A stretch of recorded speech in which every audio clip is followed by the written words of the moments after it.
So, Heather, a lot of news this week. Obviously, some news in the Democratic primary. In some respects, it really is just sort of a formalization rather than something that is dramatically new. I think there was, a sense that Sanders was looking for a an opportune moment to end the campaign. He announced earlier this week, I guess it was on Wednesday, that he was suspending technically his campaign.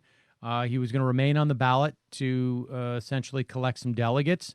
At this point, he doesn't have the 25% needed to impact the platform or the rules committee of the convention.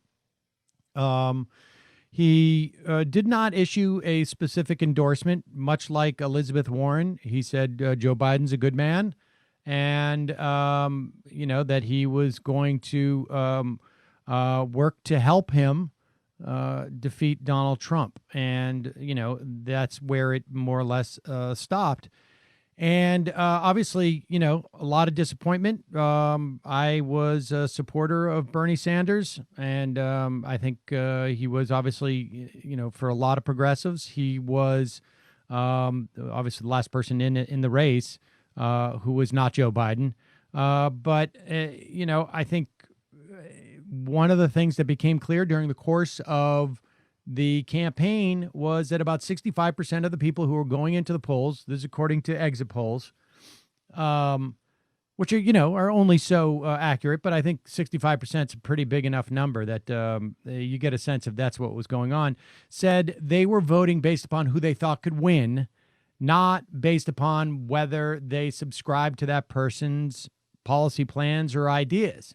And I think there was a time where it looked like it could go either way in terms of whether Sanders was that person who could win, or Biden, or anybody else for that matter. But really, the thing that sealed the deal was, I think, the sort of cascade of endorsements that Biden got. And I think, frankly, the Democratic electorate was, basically saying like, I don't know who can win. Have somebody tell us who can win. And then a bunch of people told them. And so that's what they decided. And that's what happened. I don't know. What are your thoughts at this point?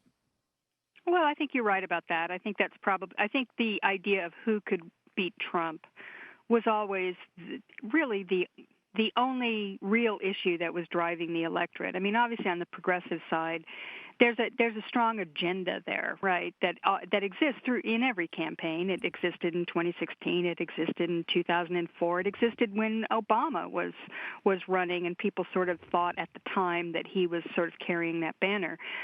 And so in primaries, and that's what primaries are for, people vote that way for the most progressive. I mean, I think that's the way it should be.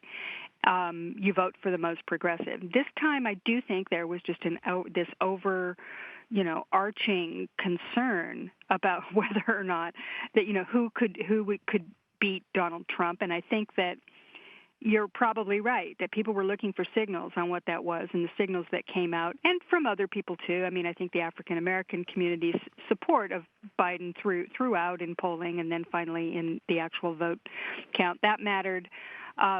And, at the end of the day, it was just about, it had nothing to do with a rejection, or particularly a rejection of Sanders' agenda, or an acceptance of Joe Biden's, which really isn't an agenda. What Biden was saying, the country's gone off the rails and I'm a normal person. That's it. There really wasn't much more than that.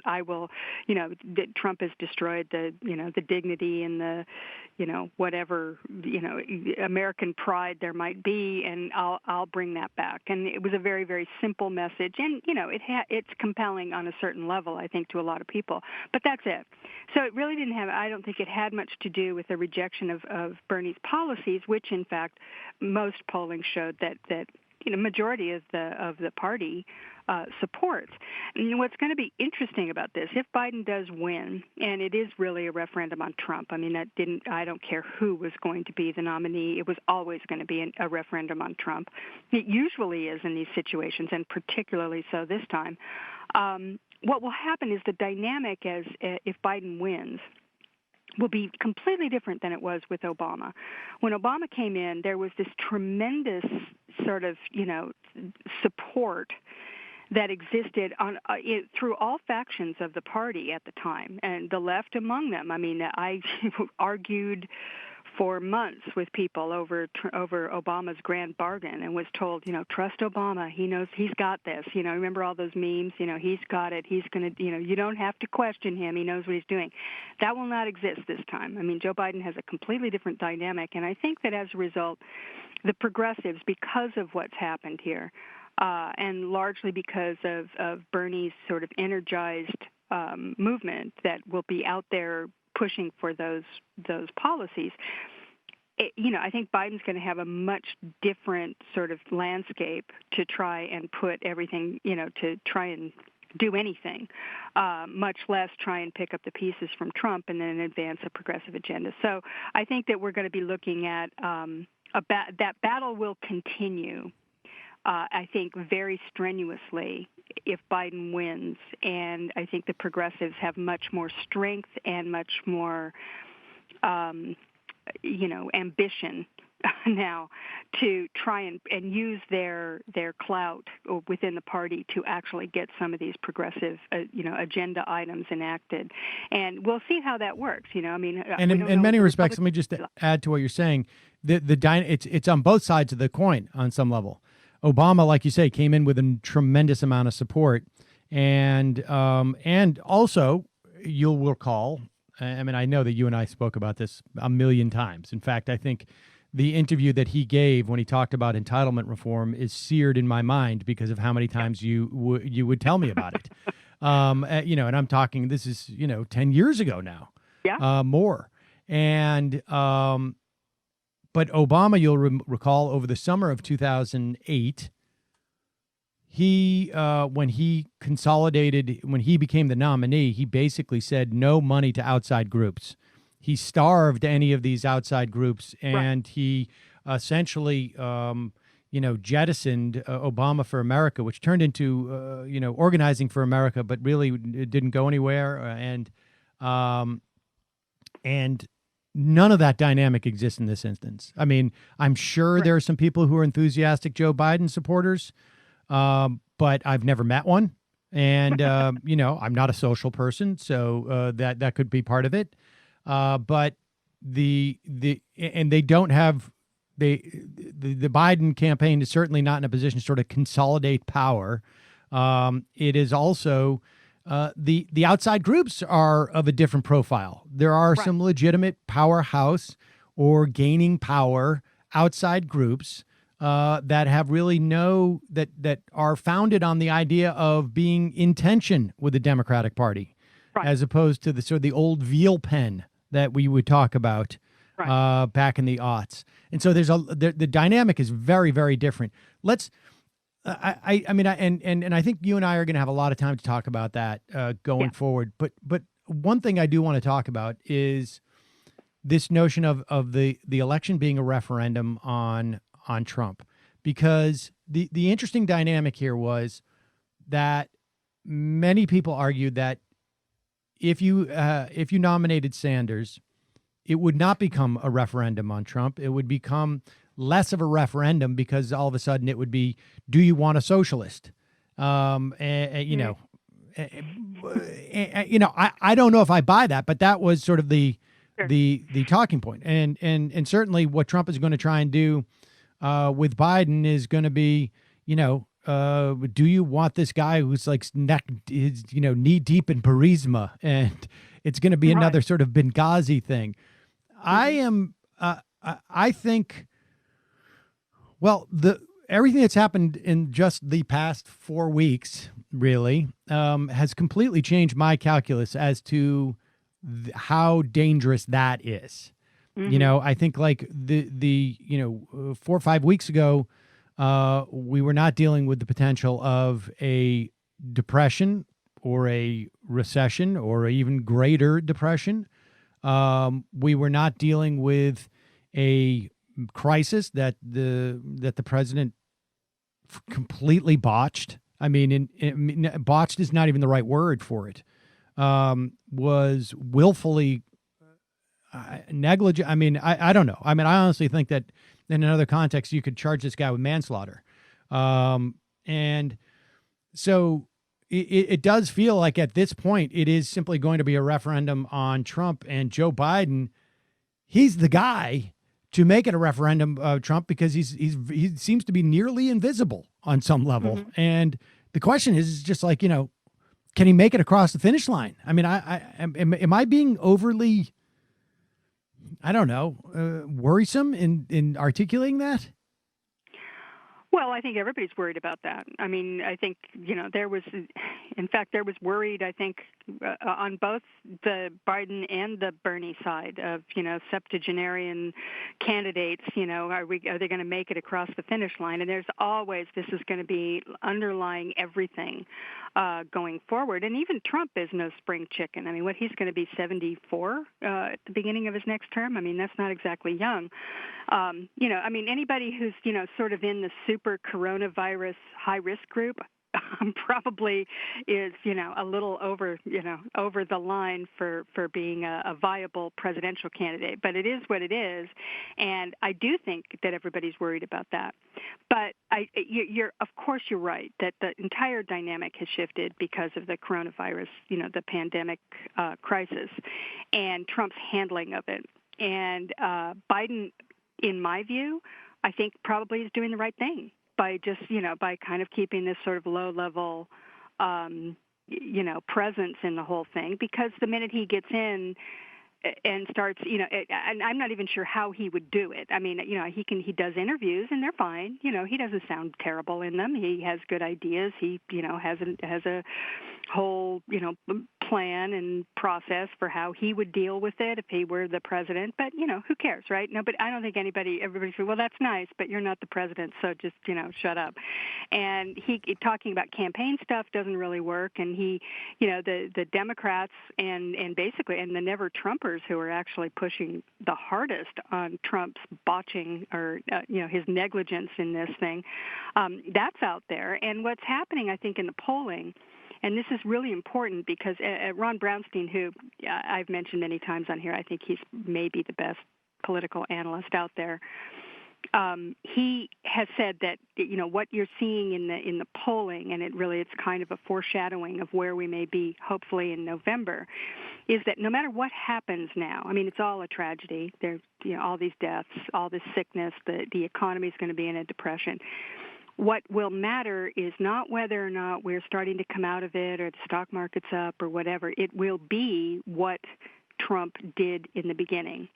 And that is starting to solidify in the polling. It looks like, and this latest round of polling kind of confirms this, that people understand that he botched it, that he wasn't paying attention. And of course, if you look at his entire presidency, over time, you begin to see how he reacts, right? He's defensive about everything. He only brags and blames. He's not someone that would look at some kind of a challenge like this and embrace it and say, okay, let's get in there and get this thing done. I mean, that's just not who he is. So it fits with his previous reactions to everything. And that is starting to sort of be in there. So as a commonly held idea that people understand that he did not do the right thing. And by the way, the more he comes out and does his rallies in the White House there and the coronavirus rallies every day, I think the more that sort of confirms that feeling, because the guy clearly is not really particularly conversant with how to be a president in a time like this. So, I think that Biden, I don't know if I worry every day that the guy's, what is he, 78? Right. I mean, come on. I mean, this is ridiculous. But getting him over the finish line, getting to January, I mean, this is crazy. But that's I think, that all people are hoping for. Get Trump out, get him in January, and of course the VP choice is going to be extremely important. Yeah, I want to have that conversation because I think that conversation's heating up actually. But it seems to me what's happening in terms of the polling is not that there's any new information that people are getting in terms of Trump's performance in the beginning, but what's starting to happen is, and I say this with some trepidation. It appears that New York has peaked and is starting to stabilize. Certainly in California, Gavin Newsom was sending ventilators east. There are certain areas on the coasts where, the more dense areas of the country, the ones that are sort of like tend to be more international in some ways, they have stabilized. They have seen the worst of it. And now it's moving to places like Florida and Texas, into rural areas. And I think what's happening is, for a couple of weeks, people in those areas were like, he must have done a good job because there's no problem here. I mean, we may be staying inside or we're being told to be careful. Fine. But it's all working. I don't see any problem here. And I think what's happening now is they're turning on the local news and they're starting to hear about problems in their local hospitals and in their local communities. And they're starting to hear about deaths in their neighborhoods. And they're starting to wonder, like, wait a second, I thought this was taken care of. So I don't know that they're necessarily reassessing the work that Trump did. They're now reassessing the results of it. And I think you're right. And I think that's going to get worse. And I mean, what is coming clear to me is that, and I think this is, everybody who's been reading about this knows that those first 2 weeks are the most important 2 weeks of the entire thing, right? Like, this is something you need to get out ahead of. And if you're not getting criticized for being overly cautious when you first make a move, then you're probably doing it wrong. Based upon how this thing spreads. And I'm of the mind that we're going to be in this for a while. And one of the things that I think maybe we should just touch on this week, we're starting to hear phase 4 stimulus rumbles.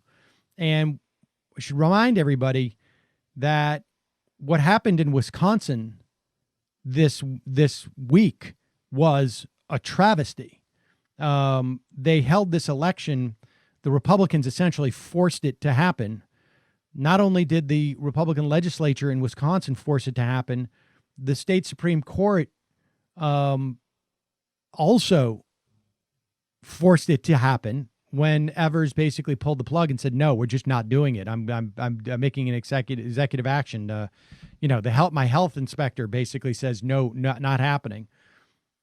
The state Supreme Court forced it to happen. And then the U.S. Supreme Court said, hey, and incidentally, that week-long extra that you had to count absentee ballots that came in late because a lot of people signed up to get the absentee ballots late, and apparently you could sign up 3 weeks ago, and they still hadn't sent it to you. There's video of people saying that out in front of the polling places. The Supreme Court said, no, the ballots have to get in by the 7th, and they didn't even bother to reverse the fact that they had another week to count them. I mean, that's what was sort of like incredibly egregious about the whole thing. Like, wait a second, why can't they come in late if you're deeming it okay to count, until this coming Monday?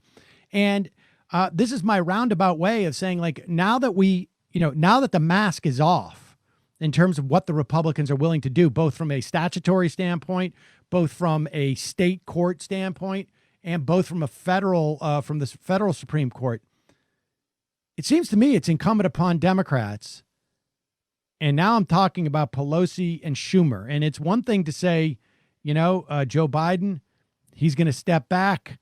He's going to deliver on that promise of, like, you'll never think about the president. Like he's sort of doing that form and function type of thing. Like, here's a taste of what my administration's about. You'll never hear from me. And that has a lot of allure to people. But somebody in the Democratic Party has to be doing something. Somebody has to function like an opposition party. And the idea, I'm starting to see, some reports of what Schumer and Pelosi are asking for. And who knows? But the idea that they would not include two basic things. One being like a methodology to vote that does not require people to physically go out to the polls. like a mail by ballot or something to that effect. And two, a automatic stabilizers. So it's not like here's a one-off, and if we need it, we'll come back for more. No, there should be benchmarks. If we still have 10 million people out of work, come November or come January 21st, 2020, then there's another round of stimulus, because we know the Republicans will not play ball if a Democrat wins and we still have this problem. Right. They're going to do what they did last time. And it seems unconscionable to me that Schumer and Pelosi feel like they have ownership of this, and therefore they shouldn't really try and get anything that's going to be helpful that could sink the bill. I mean, this is Donald Trump's. He owns it. Well, I agree with you completely. And, the Wisconsin situation, I mean, we had a vivid illustration of the problem here in every way. I mean, they were willing for people to die in order to go out and exercise the franchise. I mean, this is like, asking people in the Deep South after, during Reconstruction, black people to come out and risk being, lynched or something. I mean, this is an egregious, horrifying example of the lengths to which they will go to suppress the vote. And this is true nationally. They'll do it wherever they can. They have done up to now, but this one was just so vivid. You're looking at that iconic picture now that says, this is ridiculous, of people standing 6 feet apart from each other, standing in line with masks on in the middle of an epidemic, and being forced to do that in order to exercise the franchise. And a bunch of them did it. And that's, kind of it's an amazing testament to people's desire and willingness to vote. But how many others just said, I can't, I can't I've got kids, I've got a life, I can't do it. And that's exactly what the Republicans wanted. And the fact that the Supreme Court, the U.S. Supreme Court, looked at that absentee thing, and in the entire opinion that they put out, they didn't mention the pandemic. It was as if it wasn't happening. It was this weird abstract thing where they're, the law states that you have to do this, that, and the other. And it's like, are you kidding me? I mean, they sure stepped out of that lane in 2000 when they gave the vote when they gave the election to George W. Bush. But this time they couldn't do that. They couldn't step out of their normal little abstract academic, viewpoint and actually do something in the emergency to allow those people to vote, for their absentee ballots to be postmarked after the date. I mean, that's all they were asking for. And they still allowed the voting to continue until following Monday. That was the amazing thing about this. That's why we don't know who won. That's it. And I also want to be clear about something. And I haven't heard much of it, and I'm glad to not hear much of it. But some people I've heard say something to the effect of like, why would Bernie Sanders stay in that race? It caused all these people to come out. No. The Wisconsin primary, you and I look at it as the Wisconsin primary, but for Wisconsinites, there was a state Supreme Court justice, which is really why the Republicans wanted to do this.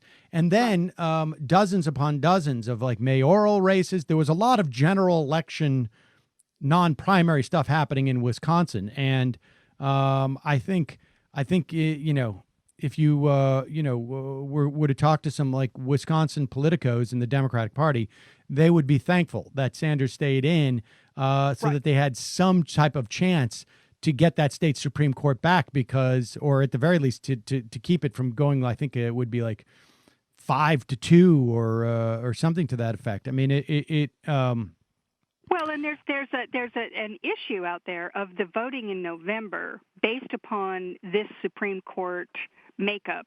This guy had recused himself, the one who was on the ballot, and he isn't going to unrecuse himself concerning the disenfranchisement of, they say, a couple of 100,000 people for the November election. What was on that ballot on Tuesday was the November election in Wisconsin, which, as we know, is pivotal for whether or not the Democrats can win. This is why the Republicans, which is, the Republican Party in Wisconsin is owned by the Koch brothers. I mean, we've known that for years. Scott Walker was a Koch brother creature. And so this whole thing was really about voting rights. I mean, that entire election. I mean, everybody knew that the primary was irrelevant. It was about that race. It was about the state Supreme Court. It was about this right-wing justice, and Donald Trump even admitted it, that it was about that. He has it wrong. He says it was about whether or not he endorsed him because everything's about him. But he brought it up in his coronavirus rally that, that's what the election was about this Supreme Court.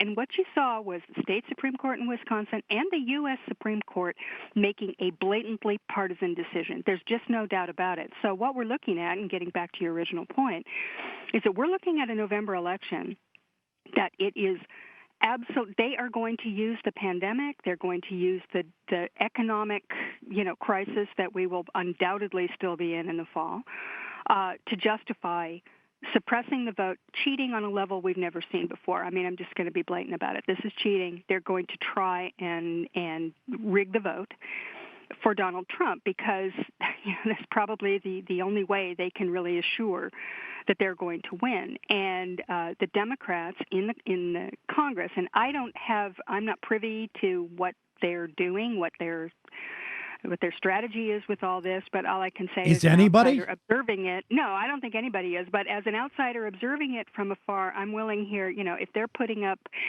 any kind of, trial balloons here, the one I want to see is something like Elizabeth Warren's plan that she came out with this week to, on expanding voting rights that should be a part of this particular legislation, which is just there has to be a vote by mail provision across the country, and there has to be for November and beyond. I mean, we've gotten to the point now. I mean, Sam, how long have we been talking about this? And you can go all the way back, of course, to again to Reconstruction to look at vote suppression in this country, but the modern Republican conservative movement, whatever that is, and now has morphed into just sheer Trumpism.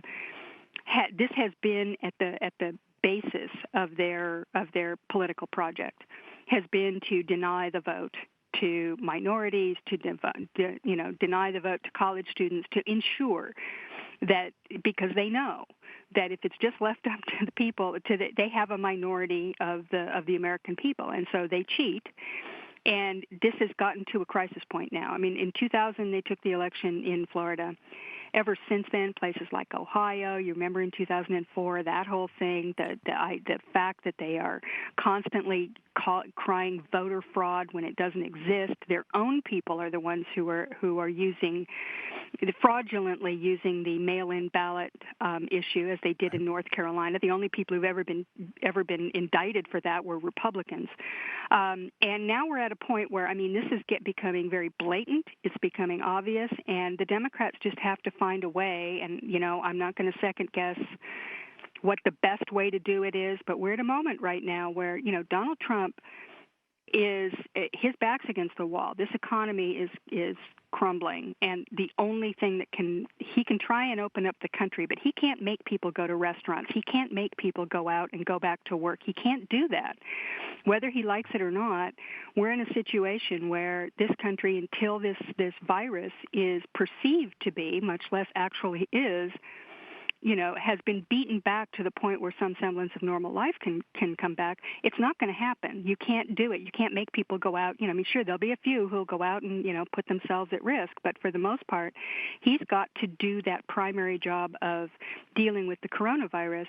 And so in the interim, until that happens, the government has to step in with massive economic aid across the board, to states, to localities, to individuals, to businesses, to everything, because, this is unique. And if they do have leverage here. I don't think he is in any position, and neither are the Republicans, especially as you point out. People are going to start dying in rural red states.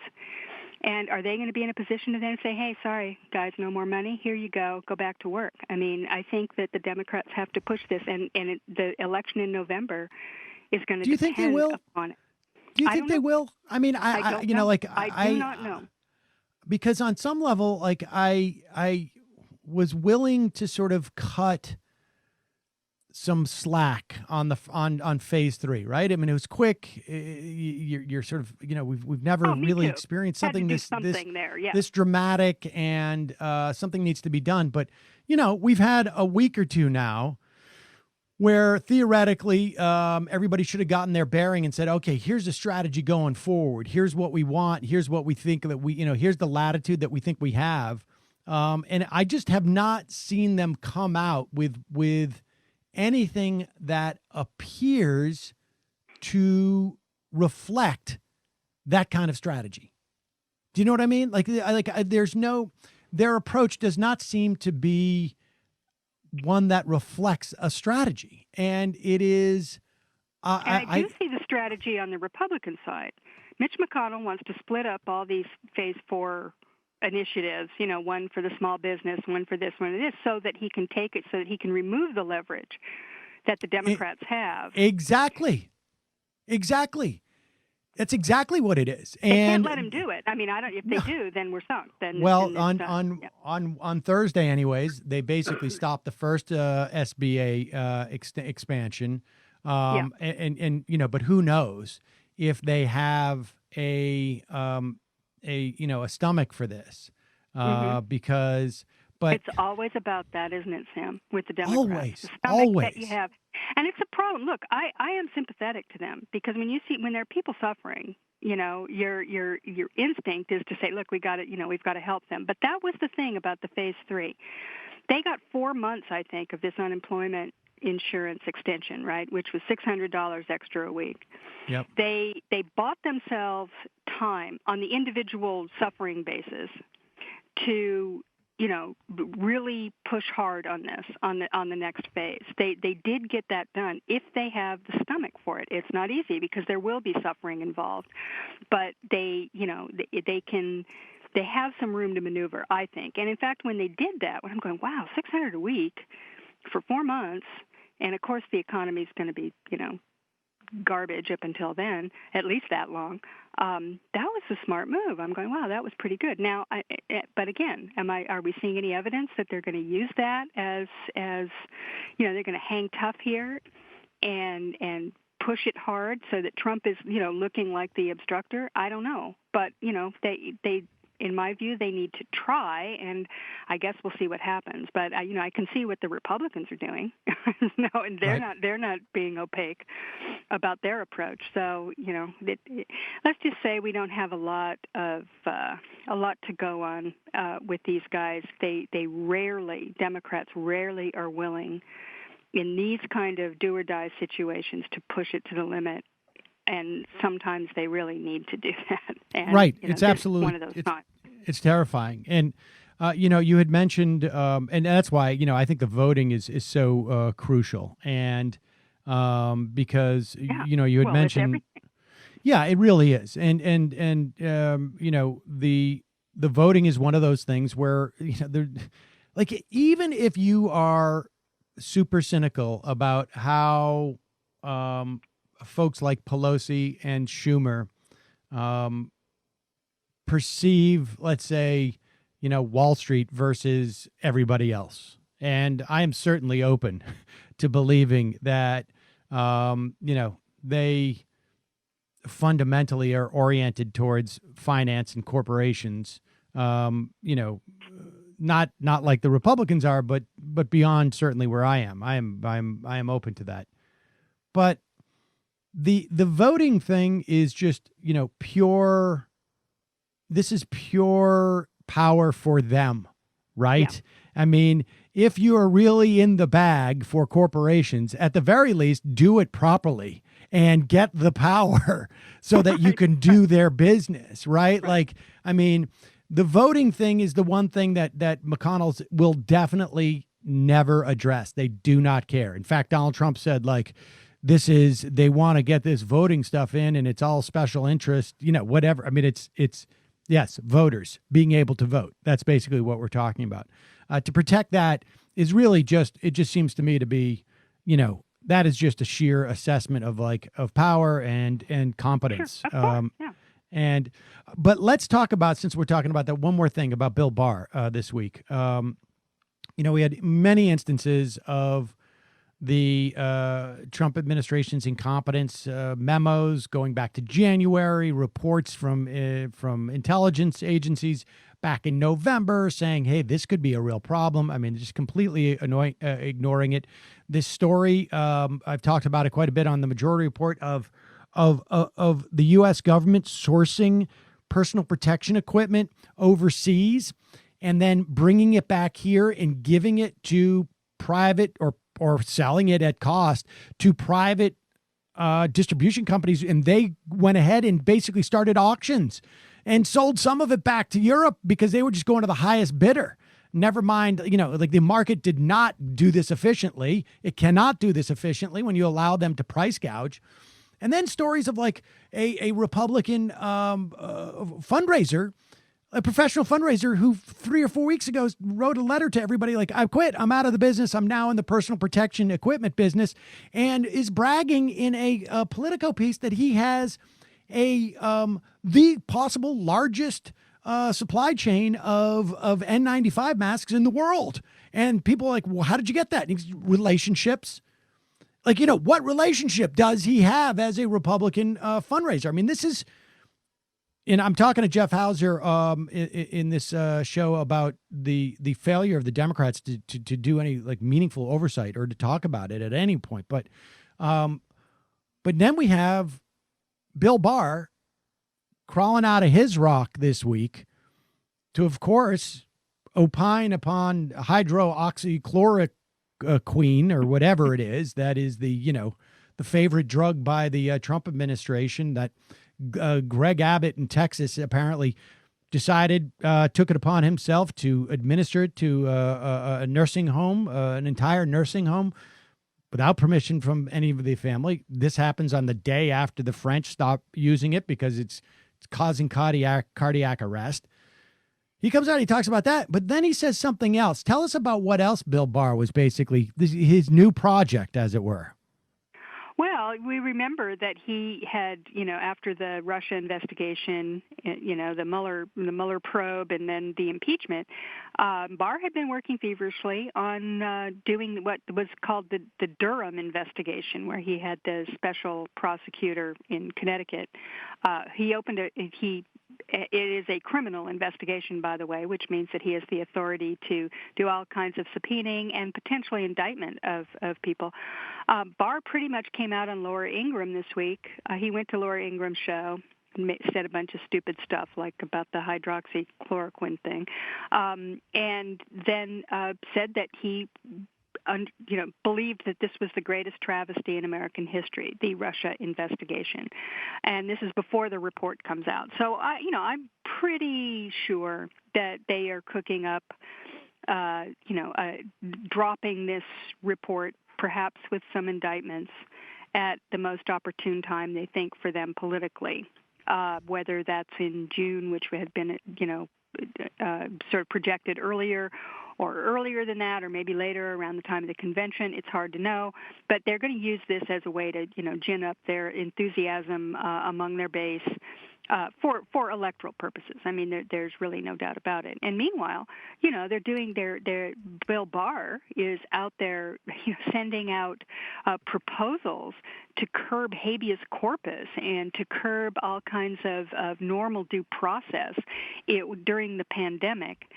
And, they got it. They had a weird press conference a week or so ago where they brought out, they're doing some major new drug interdictions. So what you're seeing is, both a political play on the part of the Department of Justice under Bill Barr to help Donald Trump get reelected, and also a tremendous power grab that is, potentially really, really dangerous. I mean, what you're seeing is, if they were able to, they presented this report about due process and habeas corpus and all that as a proposal to Congress, which won't pass it. Obviously, Nancy Pelosi will draw the line at that.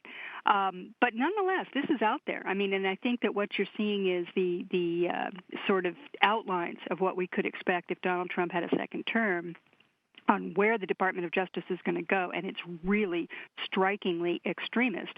And, I think Bill Barr will do everything he can to help Donald Trump get elected, using the levers of the Department of Justice to do it. And, at the same time, Trump's firing all the inspectors general. He fired another one this week, fired the intelligence community inspector general, and he is continuing with the purge. It just goes on and on and on, just getting rid of anybody that he perceives to be disloyal to him. So they're in a position to use the levers of government in terms of the intelligence community and the Department of Justice to help Donald Trump get elected. And, of course, this is all in an atmosphere of an unprecedented emergency.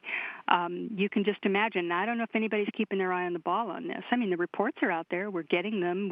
Bill Barr was on Laura Ingraham bragging about it.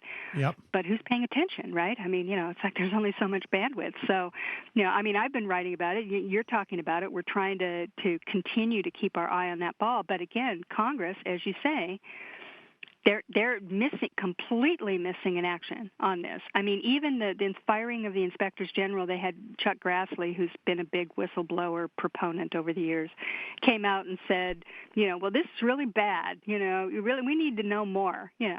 My response, on Twitter was like, from Donald Trump says, yeah, what are you going to do about it? Impeach me?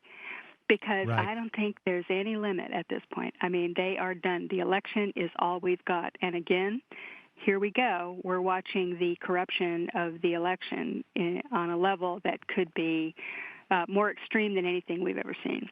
So, that's a very, very scary prospect in this atmosphere of catastrophe that we're undergoing, and massive deaths, and all of us sitting at home, and the entire economy shut down. I mean, I hate to sound alarmist, but this is not business as usual, and there are people in the administration. Donald Trump is an ignorant twit who, could botch his own reelection if left to his own devices. Bill Barr isn't. And neither are a whole bunch of other people that are working behind the scenes to use the government in ways that could assure his reelection, in a corrupt fashion. So, we need to keep our eyes open to what's going on there. Yep. A lot of things to keep track of. As always, Digby, always a pleasure. We will reconnect next week. Okay. Thanks, Sam.